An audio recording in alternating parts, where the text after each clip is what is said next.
बैठा। शेख हसीना के तख्ता पलट के बाद यूनुस राज में बांग्लादेश की जनता, बांग्लादेश की आवाम यह सोच रही थी कि नोबेल पुरस्कार विजेता के हाथों में देश आ गया है, सत्ता आ गया है, अब इंसाफ होगा, कानून व्यवस्था दुरुस्त होगी, हर तरफ न्याय का शासन होगा, अर्थव्यवस्था को रफ्तार मिलेगी, कट्टरपंथियों पर लगाम कसी रहेगी, लोकतंत्र मजबूत होगा, पड़ोसी मुल्कों से जो हमारी दोस्ती है वो गहरी होगी। लेकिन हो सब कुछ उल्टा रहा है पिछले साल अगस्त के बाद से। न तो यूनुस के राज में इंसाफ है, न कानून का राज है, बल्कि सिर्फ और सिर्फ जमातियों और कट्टरपंथियों का बोलबाला है। और लोकतंत्र के हर पैरोकार को इस वक्त यूनुस और उनकी सरकार सलाखों के पीछे डाल रही है। और अब शेख हसीना की पार्टी के बड़े और छोटे नेताओं को चुन चुनकर जेलों में ठूंसा जा रहा है।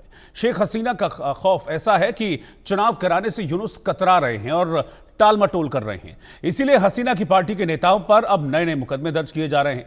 लेकिन शायद यूनुस ये भूल गए हैं कि जब आवाम खुश रहेगी तभी उनकी सत्ता बनी रहेगी।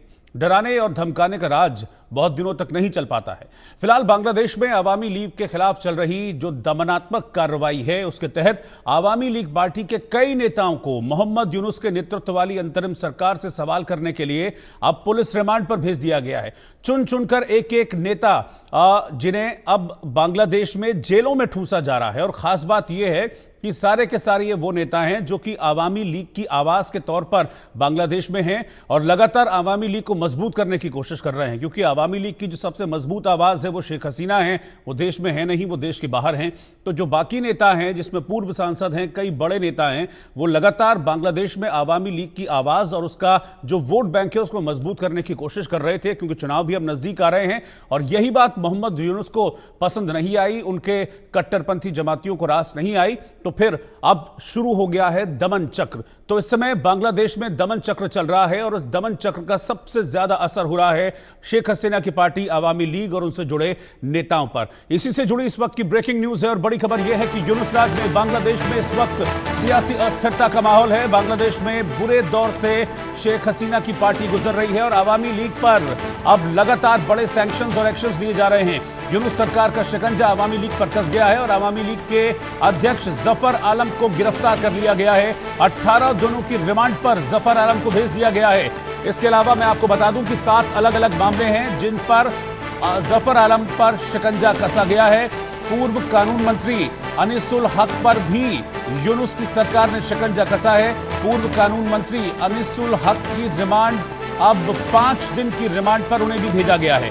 तो आप ये समझ लीजिए कि रिमांड से कमांड वाले फॉर्मूले पे इस वक्त मोहम्मद यूनुस चल रहे हैं बांग्लादेश में और उन्हें डर है कि कहीं ऐसा ना हो कि आवामी लीग बांग्लादेश में इन नेताओं के चलते मजबूत हो जाए। इसीलिए अब अपने दमन चक्र की शुरुआत कर दी है और इस दमन चक्र के घेरे में उन्होंने शेख हसीना की पार्टी को लिया है। दरअसल उनकी तमाम कोशिशों के बावजूद भी शेख हसीना को मृत्यु दंड जो देना चाहते थे उसमें अब तक कामयाब नहीं हो पाए हैं मोहम्मद यूनुस। आपको याद होगा कि जब शेख हसीना अपनी जान बचाकर बांग्लादेश से निकलने में कामयाब रही थी तो उसके बाद जिस तरह की सभाएं बांग्लादेश में हो रही थी, जिस तरह की पब्लिक रैलीज हो रही थी, उन पब्लिक रैलीज में एक ही आवाज उभर कर सामने आती थी, शेख हसीना को फांसी दो, शेख हसीना को फांसी दो।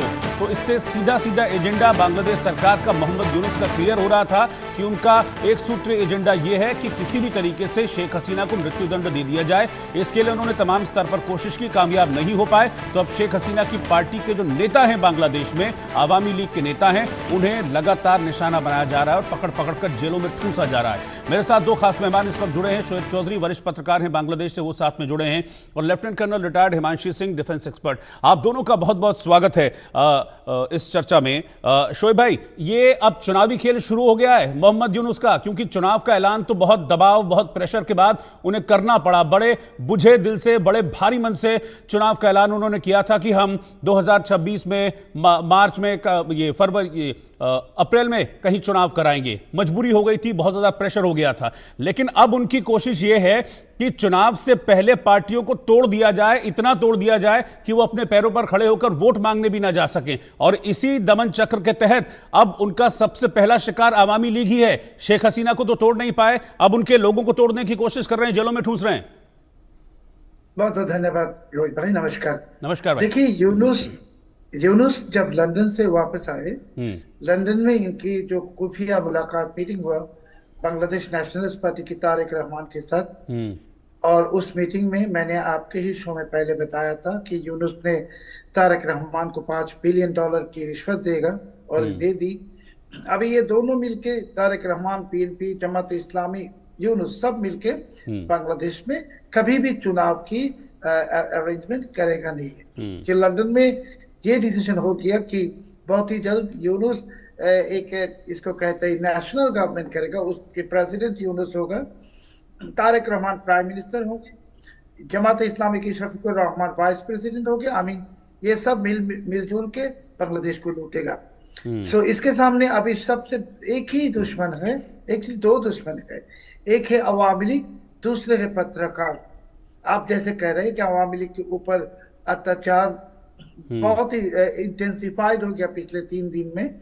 और आपको ये भी खबर मैं देना चाहता हूँ, आप जानते हैं कि 266 जर्नलिस्ट अभी जेल में हैं।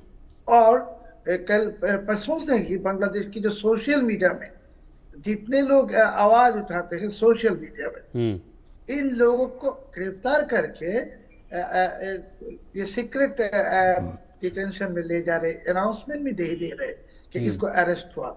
सो एकदम बिल्कुल ही के जैसे कि आप जानते हैं रोहित भाई की हिटलर की तरह या ईरान की ये खोमेनियों की तरह, जिसको कहते हैं एक्सट्रीम ब्रूटल इस्लामिस्ट रिप्रेशन।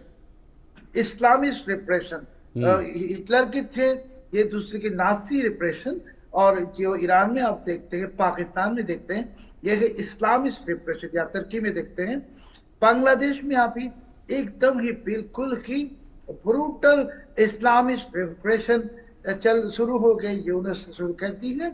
और ये चलेगा किसी दिन, जितने दिन तक यूनुस के दम है इसके बदन के अंदर। मगर इसके साथ एक खुशखबरी भी है। खुशखबरी ये है कि आपको याद है कि जनरल वकर जमान साहब ने साफ कह दी थी 30 दिसंबर तक इलेक्शन करना है, और कोई पोर्ट या अराकान कॉरिडोर ये सब फॉरेनर्स को देना ये चलेगा नहीं। मगर यूनुस ने तो वकर जमान साहब की पहला जो डिमांड थे इलेक्शन, इसको तो डायरेक्टली टर्न डाउन कर दी। और यूनुस ने यह भी कह दी कि पोर्ट देना पड़ेगा, पोर्ट देना बहुत जरूरी है। सो अभी जो आज जून की 19 तारीख है, हम देखेंगे आने वाले 10-11 दिन में क्या होता है। और इसके साथ एक ब्रेकिंग स्टोरी आपके लिए, इंडिया न्यूज के लिए, कि वकर जमान साहब की चाइना ट्रिप की एक प्लानिंग है एंड ऑफ जून, और उसी वक्त खलीलुर रहमान जा रहे हैं चाइना। और जाने के वक्त वो दुबई में पाकिस्तानी ISI की chief lieutenant general Asim Munir से मिलेगा, आसिम मलिक से। So all together is a big drama coming up Rohit भाई इन ढाका। बिल्कुल, मैं आपके पास लौटता हूं। मैं हिमांशी जी के पास भी चल रहा हूं, मेरे साथ जुड़ी हैं हिमांशी जी। आप किस तरीके से देख रहे हैं, क्या ये पूरी तरीके से ये